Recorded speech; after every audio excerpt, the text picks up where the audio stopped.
Welcome everyone, all is health. इस video में आप सबका स्वागत है। और जिस तरह से अपना आफ्टरनून का शेड्यूल रहा, सेम उसी तरीके से हमारा जो अभी नाइट का शेड्यूल है वो बाकी है। उन कुछ पॉइंट्स पे अपन बात करेंगे कि हमारा नाइट का जो शेड्यूल है वो किस तरह से होना चाहिए। नाइट में अपनी इवनिंग की बात करें, क्योंकि हमारा जो दोपहर का शेड्यूल हो गया, हमने वर्किंग की, उसके बाद में हम जब घर पहुंचते हैं तो दोस्तों थोड़ी सी हमारी एनर्जी कम होती है। उस समय आप कुछ ना कुछ हल्का जरूर लीजिए। कुछ लोग चाय लेते हैं, अगर ग्रीन टी ले सकते हैं तो बहुत अच्छा, कुछ जूस ले सकते हैं। आप की जो एनर्जी है उसको रीगेन कर लेंगे। अब बात करूंगा कि जो हमारा इवनिंग का जो शेड्यूल होना चाहिए वो किस तरीके से होना चाहिए। तो उसके अंदर सबसे पहले जो रात के भोजन की मैं आपसे बात कर लूं कि रात का जो भोजन है हमारा लेट नाइट में नहीं होना चाहिए दोस्तों। बिल्कुल लेट नाइट में हमें भोजन नहीं करना है, क्योंकि आजकल की जो लाइफस्टाइल हो रही है इस तरह से लेट नाइट में जो भोजन करते हैं और उसके बाद में हम लोग सोने के लिए चले जाते हैं, तो हमारी जो एनर्जी है वो जितनी भी होती है अवेलेबल होती है वो यूज नहीं होती है, और यूज नहीं होती है तो वो फैट में कन्वर्ट हो जाती है। आज जितने भी इस तरह के केसेस हो रहे हैं जहां फैट बहुत बढ़ रहा है, तो उसमें बहुत बड़ा कारण नाइट के हमारे इवनिंग के इस डिनर का है। लोग लेट नाइट में करते हैं।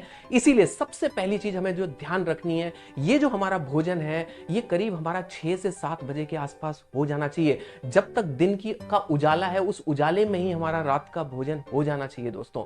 और उस अगर हमने ये अर्ली कर लिया भोजन, पहली चीज बहुत हैवी नहीं होना चाहिए और लाइट होना चाहिए। इसके बाद में जो हमें समय मिलेगा, आपका जो रात का जो सोने का जो टाइम है वो भी बहुत इंपॉर्टेंट टाइम है। ये आपका किसी भी हालत में 10 साढ़े 10 से ऊपर बिल्कुल नहीं जाना चाहिए। एक्सट्रीम केसेस होते हैं, कोई बात नहीं, लेकिन कुछ चीजें हैं आपके दिमाग में ये चीज रहनी चाहिए। क्योंकि आपने अगर मेरा पहला वीडियो देखा हो जिसमें हमने बात की थी कि हमारे मॉर्निंग का जो शेड्यूल होना चाहिए, हम अर्ली मॉर्निंग अगर 5 बजे उठ रहे हैं दोस्तों तो हमें सोना भी जल्दी है। तो सोने का जो टाइम मैं आपसे कहूंगा कि इस समय 10 से साढ़े 10 बजे तक आपको नींद के हवाले हो जाना चाहिए।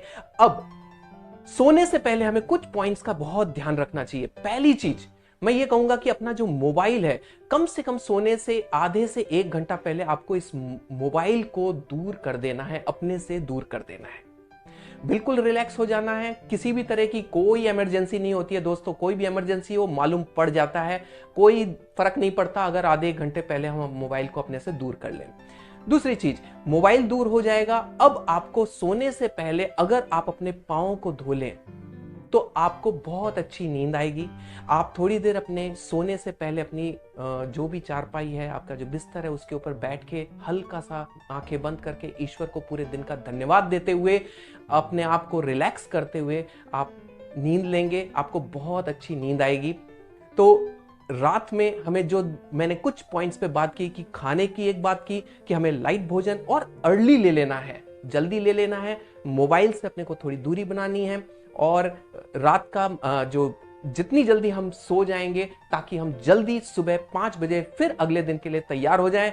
और एक चीज लास्ट में जरूर मैं आपसे कहूंगा कि आपका अगले दिन का कुछ शेड्यूल आपको मालूम होना चाहिए कि मुझे अगले दिन की मेरी जो वर्किंग है मैं उसमें क्या क्या करना चाहता हूं, क्योंकि दोस्तों वही आपको एक्टिव रखेगी। अगला दिन आपका इंतजार क्यों कर रहा होगा, क्योंकि आपके सामने कुछ काम होंगे जो कि आप कुछ नोट डाउन करके रख सकते हैं रात में सोने से पहले कि मुझे कल के लिए ये करना है। शेड्यूल बनाइए और अगले दिन का इंतजार कीजिए। अगला दिन आपका बहुत शानदार होने वाला है। तो ओके, गुड नाइट। मिलते हैं अगले वीडियो में कोई अच्छी टिप्स के साथ में। वही चीज फिर से कहूंगा, इन चीजों को, जानकारियों को ज्यादा से ज्यादा तक आप पहुंचा सकते हैं। तो मिलते हैं अगले वीडियो में। तब तक के लिए stay healthy and all is